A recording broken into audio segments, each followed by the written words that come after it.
Well, Marhaba Salam. Nazrul here. Welcome. Ramadan Kareem to all of you. And thanks for being here tonight. I hope you've enjoyed the Iftar. I was just saying the desserts seem to be particularly good this year. Congratulations to the Conrad chef for that.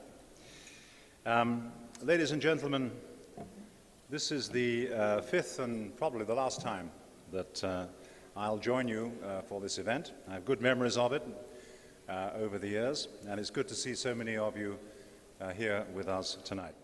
Let me say a few words about some of the issues of the day, and following this we'll see a film which will give you some idea of some of the things we've been doing here recently.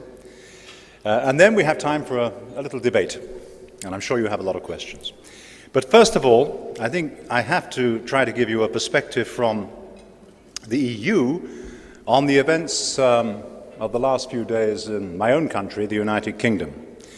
These have reverberated around Europe and, of course, in the wider world, not least here in Egypt. We saw the effects on the stock market the last couple of days. So everyone is concerned by this to a greater or lesser degree. Let me just say this. In a free and democratic process, the British people have expressed their wish to leave the European Union. And the EU regrets this decision, but we respect it. It's an unprecedented situation, but the EU is united in the response. We will stand strong and uphold the European Union's core values of promoting peace and well-being of our peoples. For now, and this is important, the United Kingdom remains a member of the European Union with all the rights and all the obligations of a member state.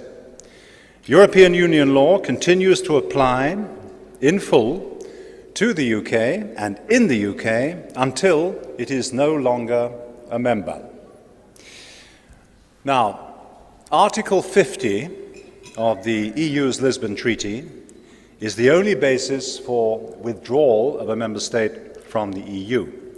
And it is for the United Kingdom to notify the European Council that it is triggering that Article 50 process. Now, we don't yet know when that will happen. Those of you who are following events in the UK will probably understand why. But once the process is set in motion, there's a 2-year deadline for concluding an agreement that will become effective, and if no agreement is in place by this date, and unless the deadline is extended by the European Council acting unanimously in agreement with the UK will cease automatically to be a member of the EU. So while there might be a long road ahead, it's important that you understand that for now, nothing changes. The UK remains a full member until that Article 50 process is completed. And that means also that it will continue to play its part in the European Union's international relations, including here in Egypt, where, for example, the EU-Egypt Association Agreement will continue to apply to the UK, as well as to the 27 other EU member states. And the UK also remains a full participant in the European Neighbourhood Policy. Let me say a few words about that neighbourhood policy that was announced last November, because discussions with the Egyptian authorities have continued over the past few months and made quite some progress, and we're confident that we'll reach agreement in the near future on priorities which are based on common interest, on mutual benefit, and, I would hope, shared values. Some of the things we're talking about include security, notably countering terrorism, economic and social development, trade and investment, cooperation with the new Egyptian parliament, the role of civil society, and many others. And we're also working with Egypt on a number of regional issues, including, of course, Middle East peace, where this country continues to play a central role in search of a just and lasting solution, in Libya, and the challenge of migration. And speaking of migration and Libya, we will soon begin new programs here to help Egypt shoulder the burden of its own refugee population, and we're keen to also raise the level of cooperation with the European Union's naval operation in the Mediterranean, which is known as Operation Sophia. After the passage of a new United Nations security resolution a couple of weeks ago, where Egypt played its full part as a Security Council member, Sophia will extend its mandate to cover training of the Libyan coast guards and the enforcement of the United Nations arms embargo, as well as its existing tasks of saving lives at sea and helping in the fight against human smuggling. Now, all this has become even more important as the pressure on the central Mediterranean migration route rises again this summer for all sorts of reasons. And Egypt, of course, also is suffering from this too. Let me give you some news about our trade and our cooperation programs. First, some good news on trade. The first trimester of this year has seen some signs that exports from Egypt of non-fuel products, that's outside the oil and the gas sector, are recovering after a period in the doldrums. In fact, they're up by about 10%, with agriculture leading the way. That's the best performance we've seen for some time. On the other hand, fuel exports have fallen by quite a high amount because essentially of the lower oil price, and the country continues to run a pretty large trade deficit with Europe. But what's important here is that the country is showing once again that it has export strength, and that's important. And we want to work with Egypt on this to help improve the capacity for exporters and the regulatory frameworks for exporters too. That's the way forward. That's what needs to be done. But there are also some problems. We're concerned about the new general restrictions brought in earlier this year on imports, which are negatively affecting trade flows. These concern heavy and, so far as EU goods are concerned, we believe, unnecessary registration requirements that are causing serious delays in shipments of products to Egypt, and they also generate extra costs, which hit especially the smaller Egyptian importers, and it leads to yet higher prices for consumers. Now, since trade is the handmaiden of investment, it also makes investors think twice about the attractions of investing here. And that's bad for jobs, and it's bad for growth at a time when the country desperately needs it. And let's not forget, the European Union remains Egypt's #1 foreign investor.